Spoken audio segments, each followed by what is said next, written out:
Welcome back to another episode of Bedtime Stories. My name is Tracy, and we are reading The Song of Hiawatha by Henry Wadsworth Longfellow. I bought this book at McKay's for $1.75.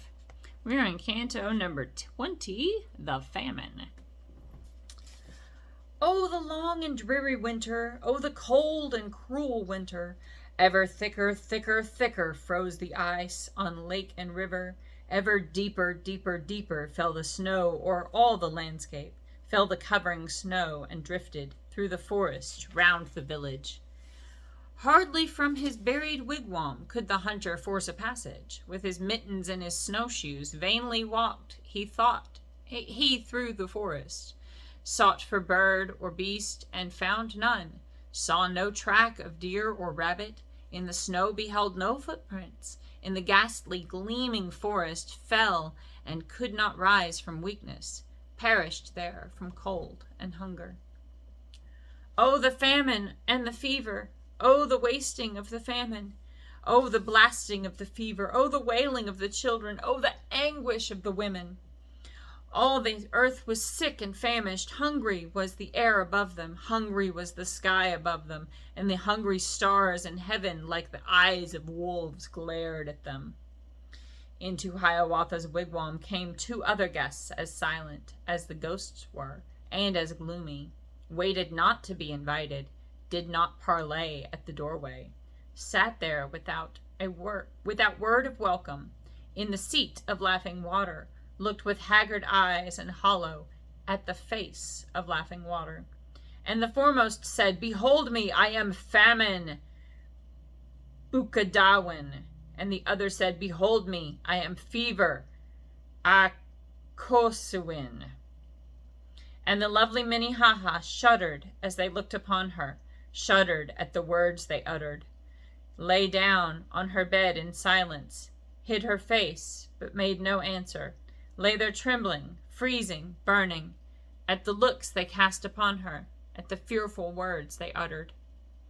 Forth into the empty forest rushed the maddened Hiawatha. In his heart was deadly sorrow, in his face a stony firmness, on his brow the sweat of anguish started, but it froze and fell not.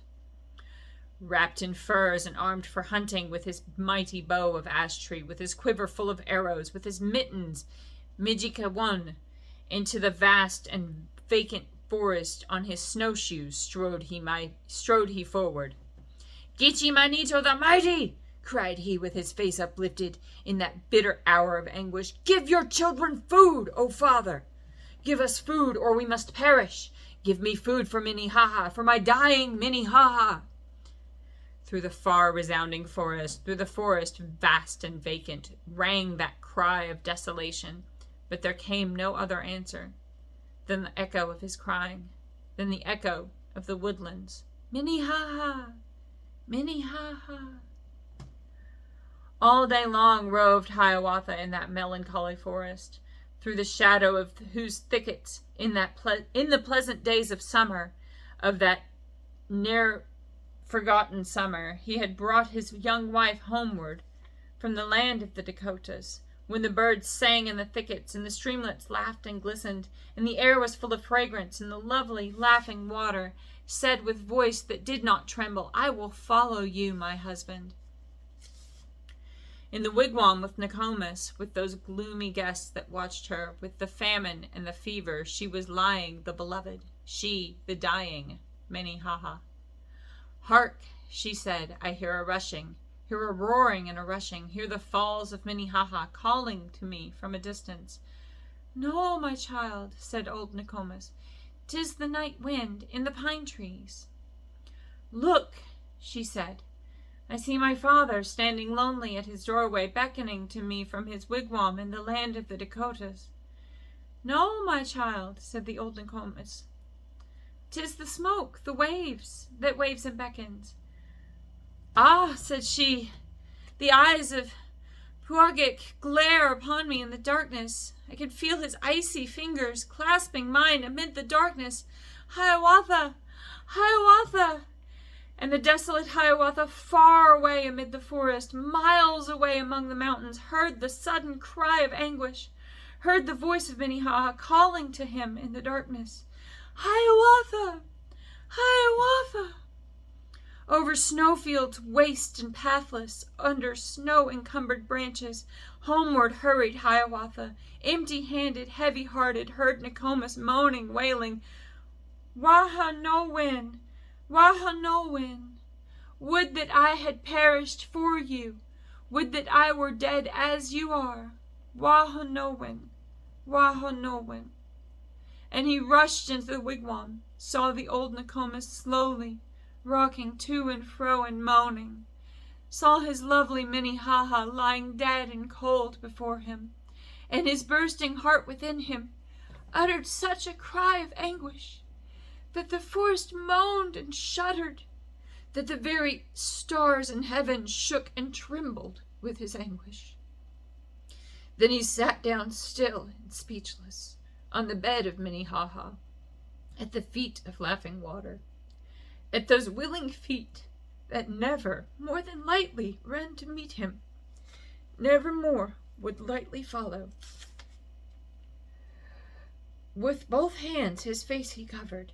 7 long days and nights he sat there. As if in a swoon he sat there, speechless, motionless, unconscious of the daylight or of darkness, or the darkness. Then they buried Minnehaha. In the snow a grave they made her, in the forest deep and darksome, underneath the moaning hemlocks, clothed her in her richest garments, wrapped her in her robes of ermine, covered her with snow like ermine. Thus they buried Minnehaha. And at night a fire was lighted on her grave, 4 times was kindled, for her soul upon its journey to the islands of the blessed. From his doorway Hiawatha saw it burning in the forest, lighting up the gloomy hemlocks. From his sleepless bed arising, from the bed of Minnehaha, stood and watched it at the doorway, that it might not be extinguished, might not leave her in the darkness. Farewell, said he, Minnehaha. Farewell, O my Laughing Water. All my heart is buried with you. All my thoughts go onward with you. Come not back again to labor. Come not back again to suffer. Where the famine and the fever, where the heart and waste the body, soon my task will be completed. Soon your footsteps I shall follow. In the islands, to the islands of the blessed, to the kingdom of Ponima, to the land of the hereafter.